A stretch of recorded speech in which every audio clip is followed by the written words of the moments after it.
बात है 1967 की, जब ग्रीस के इस साहिल से दूर, जो किनारे से चंद किलोमीटर दूर है, उस हिस्से में ऐसा कुछ मिलने जा रहा था जो आने वाले वक्त में आर्कियोलॉजिस्ट के लिए बहुत ही हैरानकुन और इम्पोर्टेंट होने वाला था। 1967 में निकोलस फ्लेमिंग नामिक एक मैरीटाइम आर्कियोलॉजिस्ट ग्रीस के इस समुंदर में साहिल से दूर इस आइलैंड में गया जो एलाफोनेसिस के नाम से जाना जाता है। हर बार निकोलस इस समंदर में आसपास कुछ नया तलाश करने जाता था, लेकिन बदकिस्मती से उसे खाली हाथ ही लौटना पड़ता था।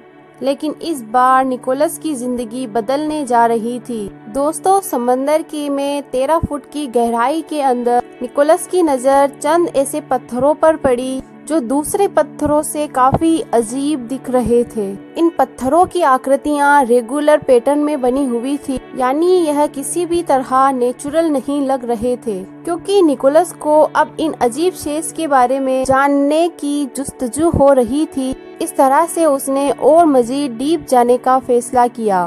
और जैसे ही वह और ज्यादा गहराई में गया तो उसको यह रियलाइज हुआ कि यह रेगुलर शेप के पत्थर नहीं हैं, बल्कि यह एक बिल्डिंग की फाउंडेशन के स्टोन्स थे और ये हजारों मीटर के एरिया पर फैले हुए थे।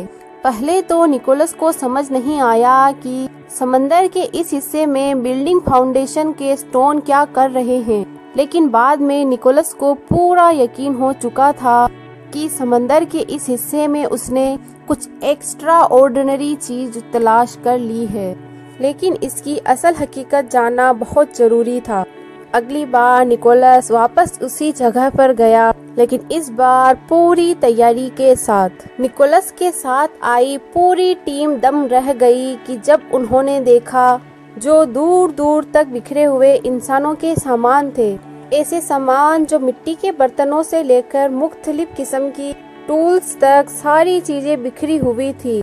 ना सिर्फ इतना, बल्कि पत्थरों से बनी हुई बिल्डिंग की फाउंडेशंस और हत्ता के कच्ची सड़कें भी दिख रही थी। यह कोई हल्की फुल्की बस्ती नहीं, बल्कि यह एक कोई प्लैन्ड सिटी लग रही थी। इसमें कोई शक नहीं था कि निकोलस ने सदियों पहले तबाह होने वाले ऐसे शहर का मलबा तलाश कर लिया था जो सारी दुनिया से छुपा हुआ समंदर के अंदर बिखरा हुआ है। इस अंडर वाटर सिटी को पाओलो पेट्री का नाम दिया गया, जिसने 1967 के बाद हजारों आर्कियोलॉजिस्ट और रिसर्चर्स की नींदें उड़ा रखी थी। आखिर यह पूरा शहर कितना बड़ा था, यहाँ रहने वाले लोग किस दौर में बसते थे, क्यों उन्होंने इस रिमोट एरिया पर इतनी प्लानिंग के साथ पूरा शहर बनाया। सबसे अहम बात तो ये कि यह एटलांटिक शहर तो नहीं जो प्लेटो के मुताबिक 11,000 साल पहले एक खौफनाक तबाही का शिकार हुआ था। यही वो सारे सवालात थे जिन्होंने पाओलो पेट्री की डिस्कवरी के बाद जन्म लिया। कई सालों बाद भी इनके जवाब जानने में कोई भी कामयाब नहीं हुआ था। लेकिन जैसे जैसे टेक्नोलॉजी का दौर आता गया, एक बार फिर से पाओलो पेट्री पर रिसर्च स्टार्ट कर दी गई। यूनिवर्सिटी ऑफ नोटिंघम से ताल्लुक रखने वाले डॉक्टर जॉन हेंडरसन ने इस टेक्नोलॉजी की मदद से अंडर वाटर रिसर्च पर अधिक गौर किया। रिसर्च के दौरान यहाँ रहने वाले इंसानों के इस्तेमाल की कुछ मजीद चीजें भी मिली, जिसमें पत्थर से बना ऐसा आला भी था जिसको रगड़ कर वह लोग आटा निकालते थे। टूटे फूटे मिट्टी के बर्तन एक साथ कई अलग अलग जगहों पर बिखरे हुए थे, जिसको देखकर यह लग रहा था कि शायद ये हजारों साल पहले यहाँ रहते थे और यह किसी इंसान का किचन हुआ करता था। पाओलो पेट्री में इंसानों के बसने की बहुत सारी निशानियाँ मिली। इसके साथ मुर्दा लोग भी अपनी निशानियाँ छोड़ गए थे। जी हाँ, यहाँ रिसर्चर्स को तकरीबन 25 से ज्यादा 50 के करीब हर साइज की कब्र मिल चुकी है। ग्रीस के किनारे से चंद किलोमीटर दूर समंदर में मौजूद अंडर वाटर मिस्टीरियस पे इंसानों के बसने के कई सबूत मिले, लेकिन डाइविंग से ही इस असल हकीकत को मालूम करना बहुत मुश्किल था। इसीलिए अब बारी थी टेक्नोलॉजी इस्तेमाल करने की, यानी अब सोनार स्कैनिंग का वक्त आ चुका था। हम आपको बता दें कि सोनार एक ऐसी डिवाइस होती है कि जिसको कि जब पानी के अंदर डाला जाता है तो एक खास साउंड वेव फेंकता है ये साउंड वेव समंदर में मौजूद डिफरेंट चीजों से टकराकर रिफ्लेक्ट होती हैं और तभी एक रिसीवर इन रिफ्लेक्टेड साउंड वेव्स को कैप्चर करता है और कंप्यूटर की मदद से उसका एक 3D मॉडल बनाया जाता है। पाउलो पेट्री की अंडर वाटर स्कैनिंग के बाद उसका 3D मॉडल बनाया गया। इस 3D मॉडल में पाउलो पेट्री की उस हकीकत से पर्दाफाश कर दिया जिसको सिर्फ डाइविंग से जानना इम्पॉसिबल था। 3D मॉडल में डूबे हुए शहर का हैरत अंगेज मंजर देखकर यकीन करना मुश्किल था। पानी जो इस असल हकीकत को छुपाए हुए था अब हट चुका था और सारी चीजें अब साफ साफ दिख रही थी। जो लाइंस आप देख रहे हैं ये उन बिल्डिंग्स की फाउंडेशन है जो उस दौर में यहाँ बनाई गई थी। इनमें छोटे छोटे घर भी थे और काफी बड़ी बिल्डिंग्स भी। ये बड़ी बिल्डिंग इस सिटी का शायद कोई एडमिनिस्ट्रेशन ऑफिस या किसी बड़े आदमी का महल था। बिल्डिंग्स के बीच में इस घेरी हुई खाली जगह पर शायद यहाँ की मार्केट और प्लेग्राउंड बना था। लेकिन हैरत अंगेज बात यह थी कि यहाँ की सारी बिल्डिंग एक प्रॉपर पैटर्न में बनी हुई थी जैसा कि आज की मॉडर्न सिटी में होता है। यानी यह मिस्टीरियस अंडर वाटर सिटी उन सालों की ऐसे सिविलाइजेशन के हाथ में थी जहां काफी डिसिप्लिन पाया जाता था। ये तमाम बिल्डिंग फाउंडेशन 20 एकड़ पर फैली हुई थी और जब अंदाजा लगाया गया तब मालूम पड़ा कि यहाँ लगभग 5000 लोग रहते थे। लेकिन सवाल यह है कि ये लोग कौन थे और किस दौर में रहते थे। पाउलो पेट्री की फाउंडेशन से जो मिट्टी के बर्तन मिले थे उनकी कार्बन डेटिंग से यह मालूम पड़ा कि वो आज से करीबन 5500 साल पुराने हैं।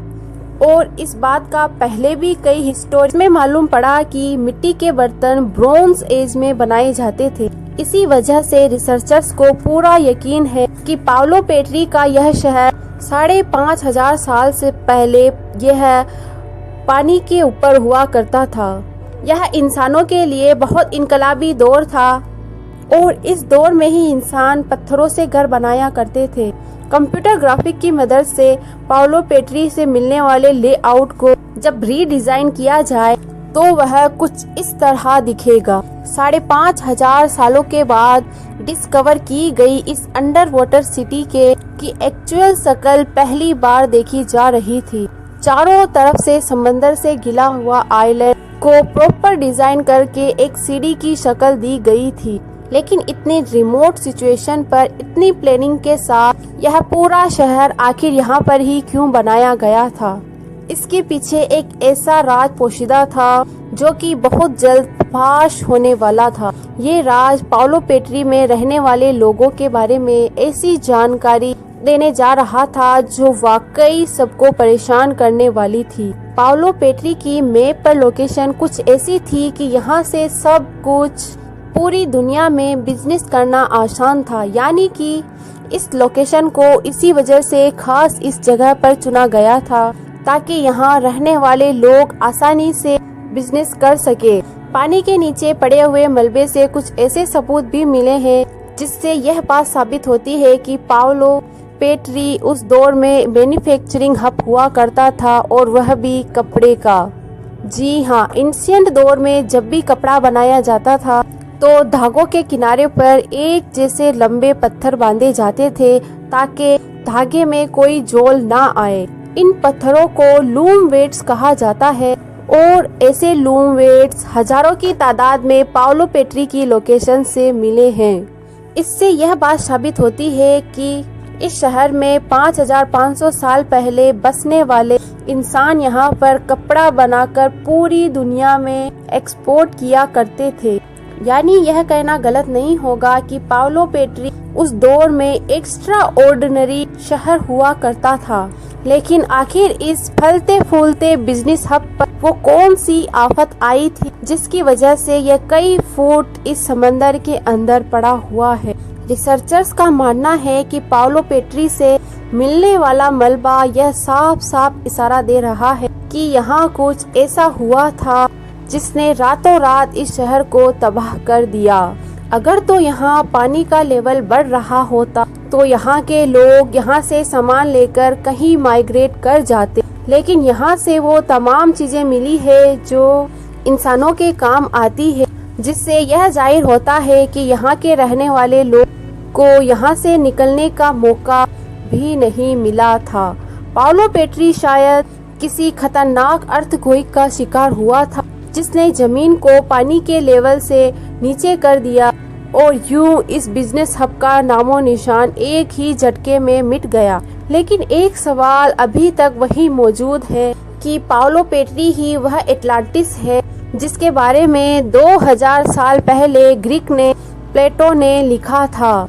अगर वो एटलांटिस नहीं है तो 11,000 साल पहले तबाह होने वाला वो एटलांटिस गया कहाँ, जहाँ प्लेटो के मुताबिक ऐसे लोग रहा करते थे जिनके पास एक्स्ट्रा ऑर्डिनरी पावर थी और वो खुद को खुदा समझते थे। उम्मीद है आज की यह वीडियो भी आपको बहुत पसंद आई होगी।